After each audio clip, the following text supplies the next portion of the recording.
আপনারা এই মুহূর্তে দেখছেন খাস খবর বাংলা ওয়ান। আমি হানিফ। আমরা এই মুহূর্তে রয়েছি ঠিক রঘুনাথপুর পুরুলিয়ার মাঝামাঝি অংশে।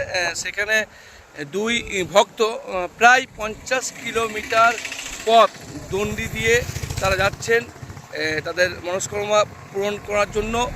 ডিসাগড় ঘাট থেকে শুরু করেছে এবং আনাড়া মন্দির অবধি যাবে। সেই বিষয়ে আমরা আজকে এসে লাইভ দেখাচ্ছি। দেখতেই পাচ্ছেন, হয়তো অনেকেই রাস্তায় যাতায়াত করেছেন, অনেকেই হয়তো দেখেছেন। সেই যেতে যেতে আমরা পেয়ে গেছি দাদা ভাইদের। সেখানে অনেকেই রাস্তায় সহযোগিতা করছেন। এই দেখতেই পাচ্ছেন রাস্তায় অনেকেই দাঁড়িয়ে পড়েছেন, অনেকেই দেখছেন। কারণ এটা একটা ধার্মিক বিষয় রয়েছে এবং তারা 1-2 কিলোমিটার নয়, প্রায় 50 কিলোমিটারেরও বেশি তারা কিন্তু পথ কিন্তু দণ্ডি দিয়ে দিয়ে কিন্তু যাচ্ছে। এটা সহজ বিষয় নয়।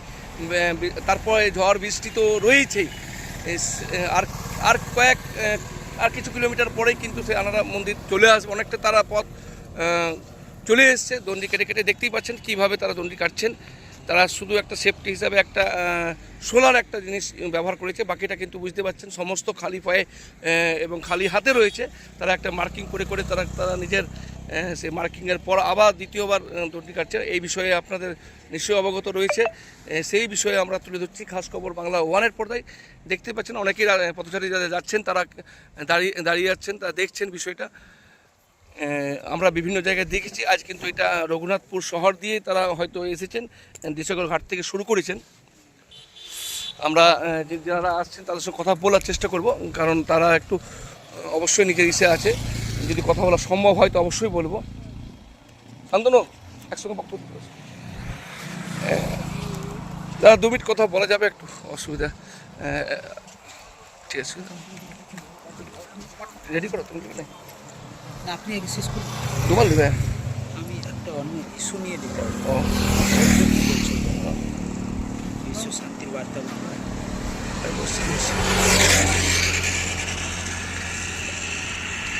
দাদা কোথা থেকে আসছেন? আমরা ডিসেম্বর থেকে কোথায় যাচ্ছেন? আনাড়া বাবার ধাম বালেশ্বর। মানেশ্বর। হঠাৎ এই ধরনের মাথার চিন্তা ভাবনা কী করে এলো?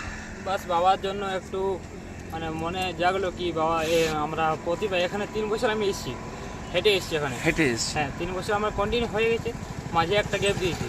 তো এবার মনে একটা সমর্পণা জাগলো কি এবার যাই দণ্ডি খেতে বাবার কাছে। সেই হিসাবে বাবার দোয়াতে এতদূর তো আসতে পেরেছি। অনেক সদস্য আমরা হেল্প পেয়েছি, খুব ভালো লেগেছে। সবাই আমাদেরকে খুব ভালো ব্যবহার করেছে।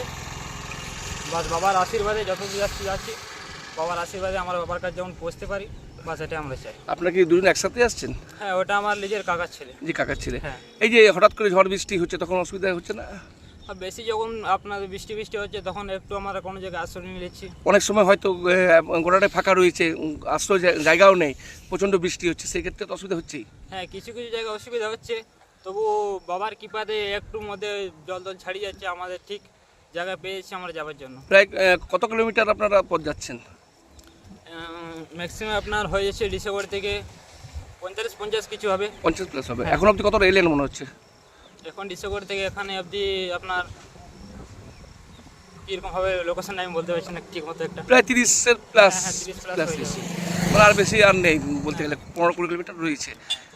আপনি তো একটা ধার্মিক বিষয়ে রয়েছেন এবং ভালো উদ্দেশ্যে রয়েছেন। কি বার্তা দেবেন সমাজের জন্য এই এখনকার পরিস্থিতি? কি সমাজকে বার্তা দেবেন একটা? বার্তা একটাই দেবো যে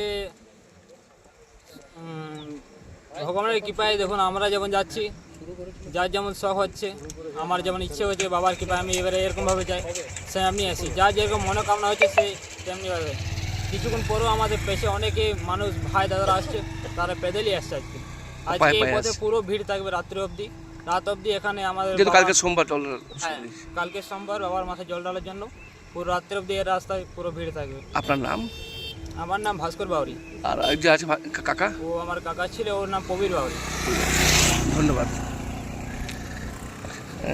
তাদের সময় আমরা নষ্ট করলাম, কারণ হয়তো তারা অনেকটা আগেই যেত, কিন্তু আমাদের সেই রিপোর্টিংয়ের কাজ আমরা করলাম। আবার বৃষ্টি শুরু হচ্ছে, গাড়ি আস্তে আস্তে।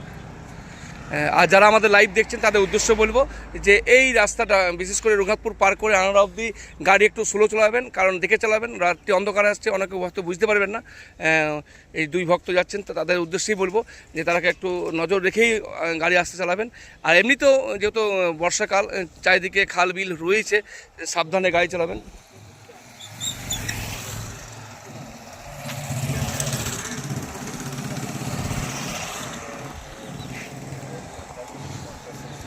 সব ভালো থাকুন, সুস্থ থাকুন।